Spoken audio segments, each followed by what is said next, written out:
This infield has got to be good. They've got to have an elite infield behind those two pitchers, and they took a step toward that with Christian Walker.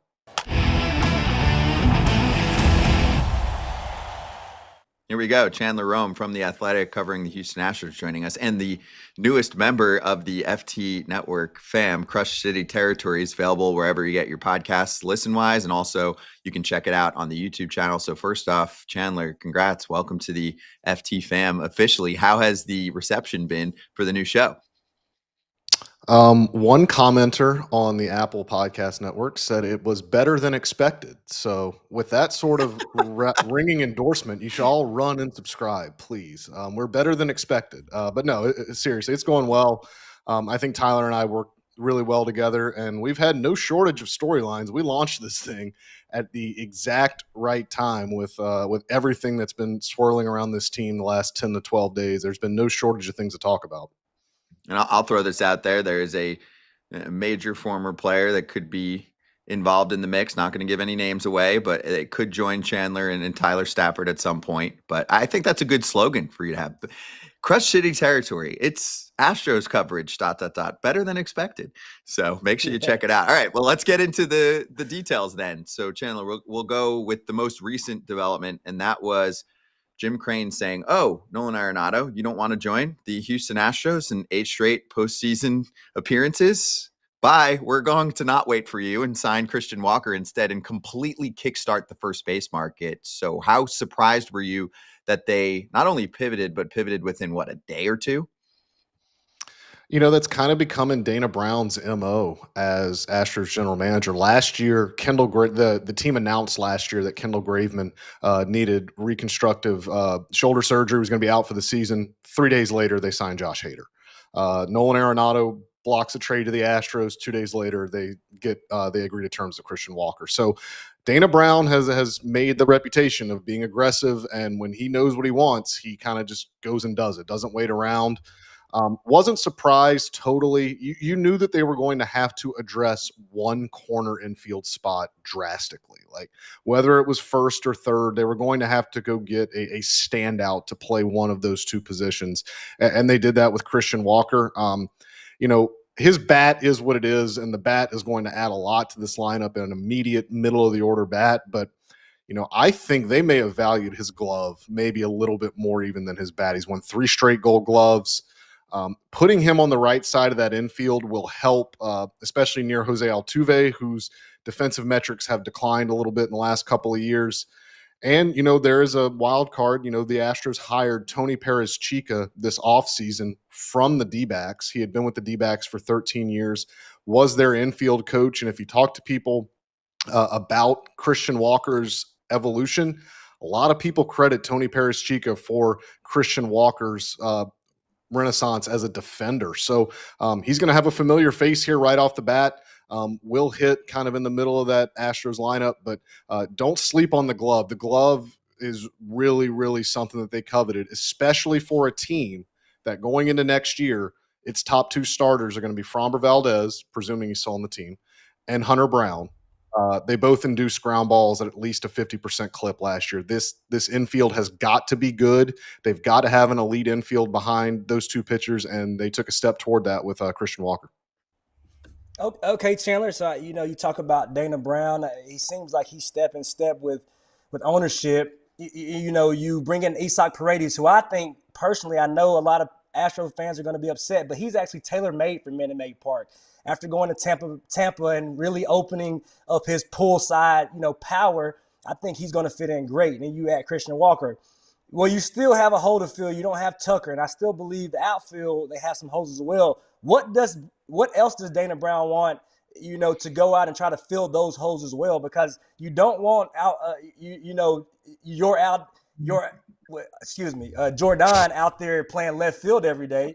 What is it? What are his plans? What does he want? Yeah, Joe Espada said at the winter meetings that he wants to cut back on how much Jordan Alvarez plays in left field, and that was before they traded Kyle Tucker. I can imagine that's still the plan, but also, the way I've been told and from what I'm hearing, I don't expect any more significant big dollar additions to this team. I think they're still being very mindful of where they are with the luxury tax, even after bringing aboard Christian Walker. Depending on what outside approximation you look at, they're right at maybe 3-4 million under that first threshold. Remember, they paid the luxury tax last year, so from what I understand, there is an inclination that they do want to stay under it to reset and maybe spend some more after that. But they are still shopping Ryan Presley, their setup man, who's got a $14 million salary in 2025. He has a full no trade clause, so he's got full autonomy that he can pick where he wants to go if that even happens. I do think if they're able to offload Presley and some of that salary, I do think you could see them get involved in the outfield market. But as it stands right now, I wouldn't expect big dollar additions. I would expect guys maybe on minor league deals with invites to big league camp. I would expect a lot of depth signings like that in hopes that they can create competition in spring training and, to see if any of those guys can break camp. And then, two prospects that I'll talk about. Zach DeZenzo is a guy that I think they're going to give a look at in left field. I don't know he'll be the permanent guy. I don't know that he'll get everyday reps. I think left field is going to be a revolving door for this team. But I think Zach DeZenzo is a prospect to watch that if he makes the team out of camp, could certainly be a guy that plays a lot of left field. And then Jacob Melton was formerly their top prospect. He's since been replaced by Cam Smith, but he's their second overall prospect. More of a natural center fielder. He, like DeZenzo, is going to come to big league camp. If he shows out and if he demands a spot on the team, I could see them, turning to him and say, one of those outfield spots is yours. So a lot of moving parts with their outfield, but I don't expect them to bring in any more kind of established big name, big dollar free agents to address the outfield. So the big question for now, with Houston kind of chilling for the rest of the offseason, is this team the best ball club in the American League West? And is it still capable of riding the American League postseason to a World Series appearance? I thought they were just as, if not a better team than the Yankees this past season. Obviously, they didn't get to face them in the playoffs. They were upset by the Tigers in that first round. Tucker and Bregman are massive losses, Chandler. You know it better than anyone.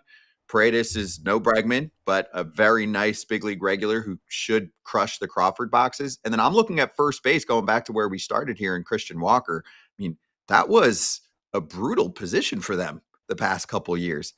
Christian Walker, I know he's 34, but I think he's going to be significantly better for them on offense and on defense. And I don't know if the Astros are going to skip a beat that much. Like, I still think this team can win 95-ish plus games and be a threat in the playoffs. What do you think?